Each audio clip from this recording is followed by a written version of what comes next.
మనం ఇప్పుడు ఒక త్రిభుజంలో ఒక కోణం ఎలా కనుక్కోవాలో చూద్దాం. ఇక్కడ పెద్ద త్రిభుజం ఉంది. దానిలో కొన్ని చిన్న త్రిభుజములు ఉన్నాయి. ఈ త్రిభుజములలో మనం ఒక కోణం కనుక్కోవాలి. దానిని టీటా అని అనుకుందాం. ఓకేనా? మీరు ఈ టీటా గురించి ఇంతకుముందు చూసే ఉంటారు, వినే ఉంటారు. అవునా? ఇక్కడ ఈ గుర్తును చూస్తున్నారా? దీనిని లంబకోణం అంటారు లేదా 90 డిగ్రీలు అంటారు. ఇది 90 డిగ్రీలు, ఇది 90 డిగ్రీలు, అక్కడ 90 డిగ్రీలు. ఈ కోణం ఇక్కడ 32 డిగ్రీలు ఉంటుంది. మనం ఇలాంటి లెక్కలను వివిధ పద్ధతుల్లో చేయవచ్చు. ఈ కోణము టీటా, ఈ కోణము అంటే గ్రీన్ కలర్లో ఉంది కదా, ఈ టీటాకు ఆసన్నముగా ఉన్నది. ఈ రెండు కోణములు కలిపితే 90 డిగ్రీలు రావాలి. అప్పుడు ఈ కోణము ఇదే గ్రీన్ కలర్లో ఉంది కదా, ఈ విధముగా రాయవచ్చు. చూడండి, 90 మైనస్ టీటా అని రాయవచ్చు.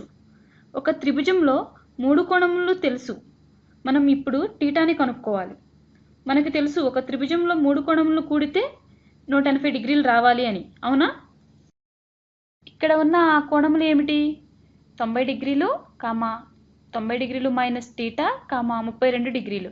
అంటే 90 డిగ్రీలు ప్లస్ 90 డిగ్రీలు మైనస్ టీటా ప్లస్ 32 డిగ్రీలు ఈక్వల్ టు 180 డిగ్రీలు. అవునా? 180 ప్లస్ 90 డిగ్రీలు,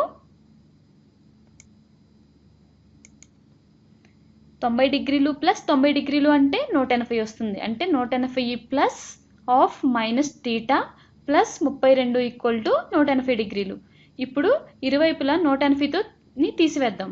సరేనా? 180 minus theta plus 32 minus 180 equal to 180 minus 180 minus theta plus 32 equal to 0. ఎందుకంటే 180 మైనస్ 180 అంటే ఎంత? 0 వస్తుంది. ఇప్పుడు ఇరువైపులా టీటాను కలపండి. Minus theta plus 32 equal to 0 plus theta. అంటే 0 ప్లస్ 32 ఈక్వల్ టు టీటా. ఇక్కడ ఈ టీటా క్యాన్సిల్ అయింది కదా, అందుకే 0 ఉంది. 0 ప్లస్ 32 ఈక్వల్ టు టీటా. అంటే టీటా ఈక్వల్ టు 32 డిగ్రీలు. అవునా? ఇలా కాకుండా ఈ లెక్కని వేరే విధంగా కూడా చేయవచ్చు. మనం పెద్ద త్రిభుజంలోని చిన్న త్రిభుజంలో తీసుకున్నాం. ఇప్పుడు మనం పెద్ద త్రిభుజం తీసుకొని ప్రయత్నిద్దామా? పెద్ద త్రిభుజంలో మనకు ఒక కోణం 90 డిగ్రీలు, రెండవ కోణం 32 డిగ్రీలు అని తెలుసు. మూడవ కోణం ఎంత? మూడవ కోణంను x అనుకుందాం. మనకు తెలుసు కదా, ఒక త్రిభుజంలో 3 కోణములు కలిపితే 180 డిగ్రీలు అని. కాబట్టి x ప్లస్ 90 డిగ్రీలు ప్లస్ 32 డిగ్రీలు ఈక్వల్ టు 180 డిగ్రీలు. x ప్లస్ 90 డిగ్రీలు ప్లస్ 32 ఈక్వల్ టు 180 డిగ్రీలు. ఇరువైపుల నుండి 90ని తీసివేద్దాం. అప్పుడు x ప్లస్ 90 డిగ్రీలు ప్లస్ 32 డిగ్రీలు మైనస్ 90 డిగ్రీలు ఈక్వల్ టు 180 డిగ్రీలు మైనస్ 90 డిగ్రీలు. అంటే x ప్లస్ 32 డిగ్రీలు ఈక్వల్ టు 90 డిగ్రీలు. ఎందుకంటే 90 మైనస్ 90 అంటే 0, 180 మైనస్ 90 అంటే 90 వస్తుంది కాబట్టి. ఇప్పుడు ఇరువైపుల నుండి 32ని తీసివేద్దాం. x plus 32 minus 32 equal to 90 minus 32. అంటే x ప్లస్ 0 ఈక్వల్ టు 58. అంటే x ఈక్వల్ టు 58 డిగ్రీలు. మనం ఇక్కడ ఇంకా ఏమేమి కనుక్కోవచ్చు? ఇది 90 డిగ్రీలు అయితే ఈ కోణము కూడా 90 డిగ్రీలు. ఎందుకంటే ఈ రెండు సప్లిమెంటరీ యాంగిల్స్. అప్పుడు ఈ కోణము ప్లస్ 90 ప్లస్ ఈ కోణము ఈక్వల్ టు 180 డిగ్రీలు. తెలియని కోణమును y అనుకుందాం. సరేనా? అప్పుడు y plus 58 plus 90 equal to 180 డిగ్రీలు. ఇరువైపులా 90ని తీసివేస్తే y plus 58 plus 90 minus 90 equal to 180 minus 90. y plus 58 equal to 90 వస్తుంది. అవునా? ఇప్పుడు ఇరువైపులా 58ని తీసివేస్తే y plus 58 minus 58 equal to 90 minus 58. అంటే y ఈక్వల్ టు 32 వస్తుంది. అవునా? ఇప్పుడు y ఈక్వల్ టు 32. ఈ కోణము y కోణమునకు కాంప్లిమెంటరీ కోణం.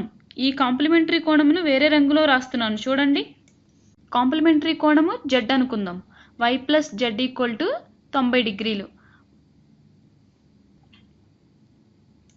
మనం ముందే చూసాం కదా y విలువ 32 డిగ్రీలు అని. అది ఇక్కడ ప్రతిక్షేపించుదాం. y plus z equal to 90 డిగ్రీలు అన్న దాంట్లో yని 32 అనుకుందాం. సరేనా? అంటే 32 డిగ్రీలు ప్లస్ z ఈక్వల్ టు 90 డిగ్రీలు. ఇప్పుడు ఇరువైపులా 32ని తీసివేస్తే 32 minus 32 plus z equal to 90 డిగ్రీలు మైనస్ 32. అవునా? అంటే జెడ్ ఈక్వల్ ఎంత వస్తుంది చెప్పండి? 58 డిగ్రీలు. ఈ కోణం 90 డిగ్రీలు. ఈ కోణం కూడా 90 అవుతుంది, ఎందుకంటే ఈ రెండు కోణంలో సప్లిమెంటరీ యాంగిల్స్ కాబట్టి. ఈ కోణం 58 డిగ్రీలు, అంటే ఆరెంజ్ కలర్లో ఉంది చూసారా? అది ఆ కోణము 58 plus 90 plus theta equal to 180 డిగ్రీలు. ఇప్పుడు ఇరువైపులా 90 డిగ్రీలను తీసివేస్తే 58 ప్లస్ టీటా ఈక్వల్ టు 90 డిగ్రీలు. ఇరువైపులా 58 తీసివేస్తే టీటా ఈక్వల్ టు 32 డిగ్రీలు వస్తుంది. ఇలా మనం టీటాను లేదా ఒక కోణం యొక్క విలువను రకరకాలుగా కనుక్కోవచ్చు.